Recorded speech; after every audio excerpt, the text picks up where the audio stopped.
ചേച്ചി, എല്ലാ മരുന്നുകൾക്കും ഡിസ്കൗണ്ട് ചെയ്തിട്ടുണ്ട്. ഇനിയൊന്നും കുറയ്ക്കാൻ പറ്റില്ല. എൻ്റെ കയ്യിൽ ഇതേ ഉള്ളൂ, വേറെ ഒന്നുമില്ല.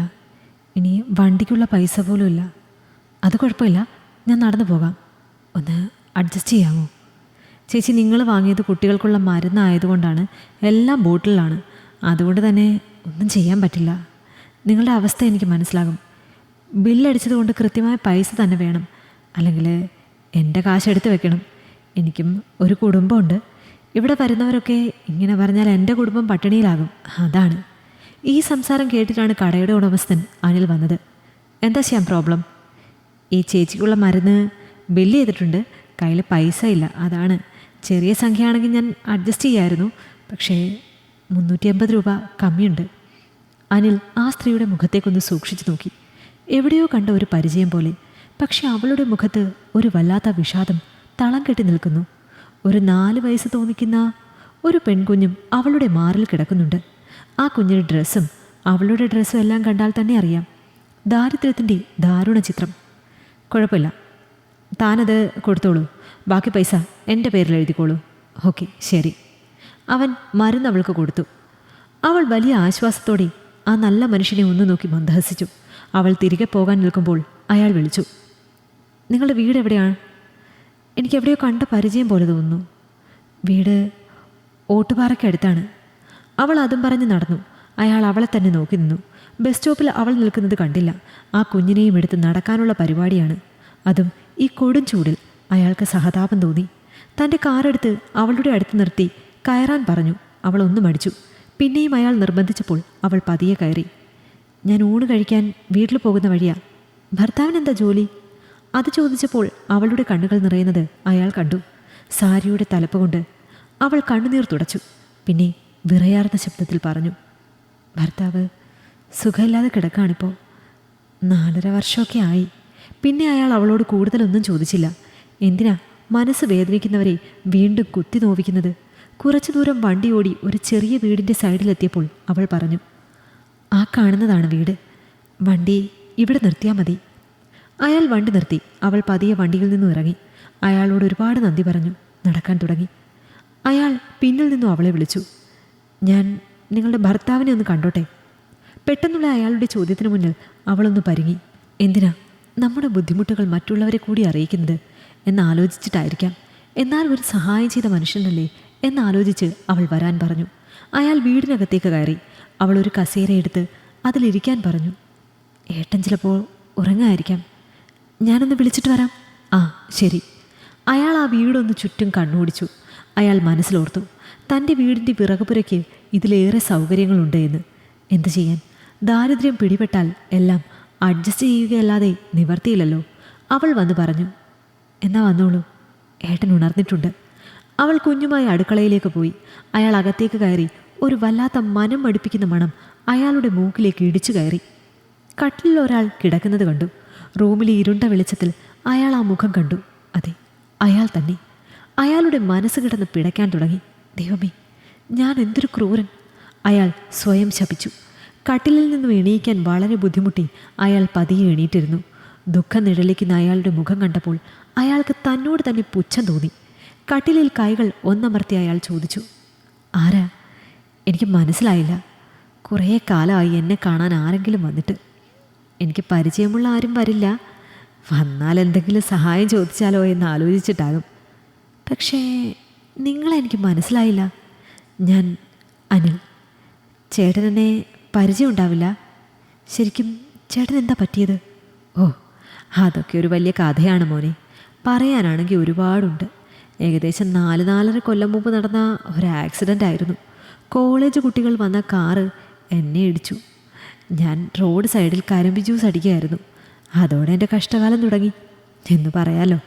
കോളേജ് കുട്ടികളായതുകൊണ്ടും ഞാൻ അപകടത്തിൽപ്പെട്ടത് എൻ്റെ ഭാര്യ ഒഴികെ മറ്റാരും കാണാൻ അവിടെ ഇല്ലാത്തത് കൊണ്ടും അവർ കടന്നു കളഞ്ഞു. അവളന്ന് ഗർഭിണിയായിരുന്നു. അവൾക്കൊന്നും ചെയ്യാൻ കഴിഞ്ഞില്ല. അപ്പോൾ ചേട്ടൻ്റെ വീട്ടുകാരൊക്കെ, അമ്മയും അച്ഛനും അങ്ങനെയൊക്കെ? വീട്ടുകാർ? അയാൾ ഒരു ദീർഘനിശ്വാസം എടുത്തു. പിന്നെ പറഞ്ഞു, അച്ഛനും അമ്മയൊക്കെ ഉണ്ടായിരുന്ന കാലം നല്ല കാലമായിരുന്നു. ഞാനായിരുന്നു വീട്ടിലെ വലിയ കുട്ടി. എൻ്റെ താഴെ 2 അനിയത്തിമാരും പിന്നെ ഒരു അനിയനും ഉണ്ടായിരുന്നു. 10ാം ക്ലാസ് കഴിഞ്ഞതോടെ വീട്ടിലെ വലിയ കുട്ടി എന്ന പട്ടം കിട്ടി. അങ്ങനെ വീട്ടിലെ ചെറിയ ഭാരങ്ങളൊക്കെ എൻ്റെ തലയിലായി തുടങ്ങി. ചെറിയ ജോലികളൊക്കെ ചെയ്തു. ആ ഇടയ്ക്കാണ് അച്ഛൻ കിടപ്പിലായത്. കുടുംബത്തിൻ്റെ മൊത്തം ഉത്തരവാദിത്തം എൻ്റെ കൈകളിലായി.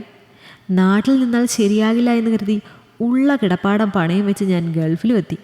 നല്ല ജോലി ആദ്യമൊന്നും കിട്ടിയില്ല. പിന്നെ ഒരു നല്ല കമ്പനിയിൽ ജോലി കിട്ടി. തരക്കേടില്ലാത്ത ശമ്പളവും മറ്റു ആനുകൂല്യങ്ങളും ഉണ്ടായിരുന്നു. വീട്ടിലെ ബുദ്ധിമുട്ടുകളെല്ലാം മാറി തുടങ്ങി ജീവിതം ഒന്ന് പച്ച പിടിച്ച് വന്നു. പഴയ വീട് പൊളിച്ചൊരു നല്ല വീടും വെച്ചു. അതിൻ്റെ കടങ്ങളൊക്കെ തീർന്നു വന്നപ്പോഴേക്കും പെങ്ങന്മാരെ കെട്ടിക്കാനായി. ഒരാളെ നല്ല നിലയിൽ തന്നെ കെട്ടിച്ചു വിട്ടു. അതിൻ്റെ കടം തീരുന്നതിന് മുമ്പ് തന്നെ രണ്ടാമത്തെ അവളുടെ കല്യാണവും നടത്താനായി. കൂട്ടത്തിൽ അമ്മ എന്നെയും കെട്ടിച്ചു. എനിക്ക് കമ്പനിയിൽ നിന്നും കൂടുതൽ ദിവസം ലീവ് കിട്ടാതിരുന്നത്. വർഷത്തിൽ 20 ദിവസം മാത്രം വരും, പോകും. എല്ലാം അതിൽ നിന്നും കഴിയണം. അതിനിടയ്ക്ക് അച്ഛൻ്റെ മരണം. കൂടെ അമ്മ നിത്യരോഗിയുമായി. കൂടുതൽ കാലം അമ്മയും നിന്നില്ല. രണ്ടുപേരും എന്നേക്കുമായി മാഞ്ഞു. മനസ്സിന് വല്ലാത്ത സങ്കടം ഉണ്ടായിരുന്നു. അവസാനമായി ഒരു നോക്ക് കാണാൻ പോലും ഈ ഹതഭാഗ്യന് പറ്റിയില്ല. പിന്നെ അനിയനും കല്യാണം കഴിച്ചു. കാലം അങ്ങനെ കടന്നുപോയി. കമ്പനിയിൽ പുതിയ രീതികളൊക്കെ വന്നു. മിക്ക ജോലികളും മെഷീൻ വഴിയായി തുടങ്ങി. അതോടെ എന്നെപ്പോലെയുള്ളവരെ കമ്പനി പറഞ്ഞു വിട്ടു. അത്രയും കാലം ജോലി ചെയ്തതിന് എനിക്ക് ശമ്പളത്തിന് പുറമേ കുറച്ച് പൈസയും കൂടെ കിട്ടി. അതും പിടിച്ച് നാട്ടിൽ വന്നതായിരുന്നു. അപ്പോഴാണ് അനിയന് പുതിയൊരു തിരിച്ചറിവ് കിട്ടുന്നത്. വീടും സ്ഥലവും ഭാഗം വെക്കണമെന്ന്.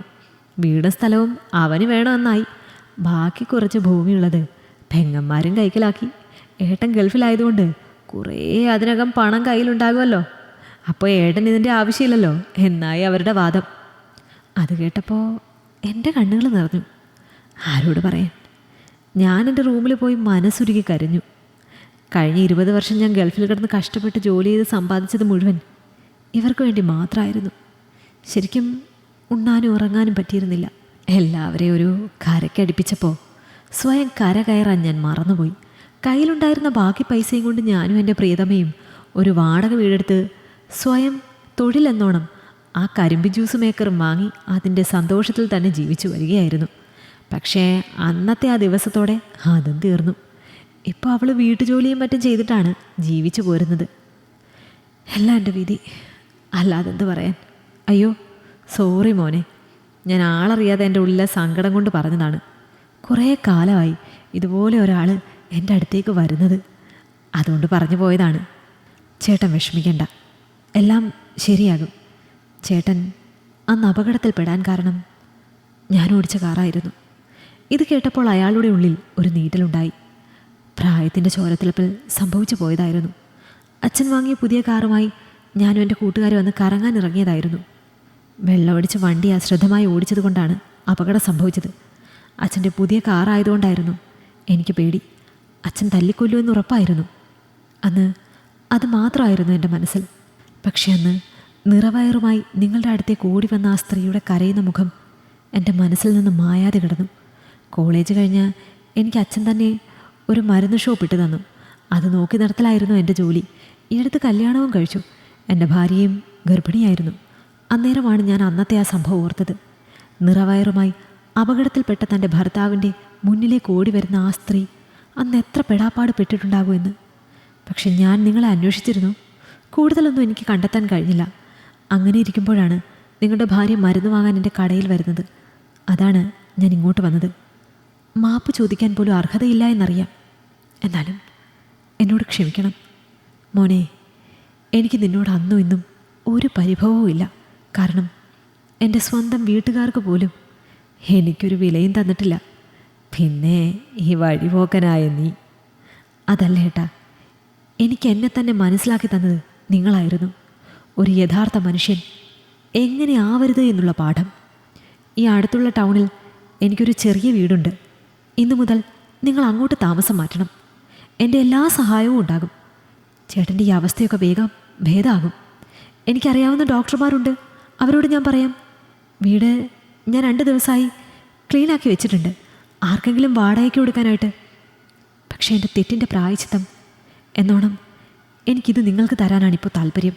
അയാൾ തന്നെ എല്ലാത്തിനും മുൻകൈയെടുത്ത് വീട്ടിലേക്ക് അവരെ കൊണ്ടുപോകാനും സാധനങ്ങളെല്ലാം അടുക്കിപ്പെറുക്കി വയ്ക്കാനും എല്ലാത്തിനും. പതുക്കെ അവരുടെ ആ പുതിയ ലോകം ഉണർന്നു. അയാളുടെ അസുഖങ്ങൾ മാറി തുടങ്ങി. അയാൾ പതുക്കെ ജീവിതത്തിലേക്ക് ഇറങ്ങി വന്നു. പുതിയ അനുഭൂതികളോടെ അയാളുടെ ജീവിതം വീണ്ടും ആനന്ദത്തിലേക്ക് വന്നു.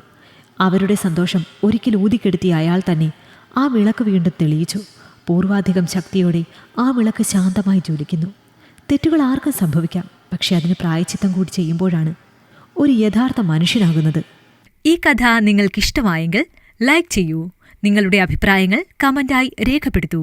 കൂടുതൽ കഥകൾ കേൾക്കാൻ ഈ ചാനൽ സബ്സ്ക്രൈബ് ചെയ്യൂ.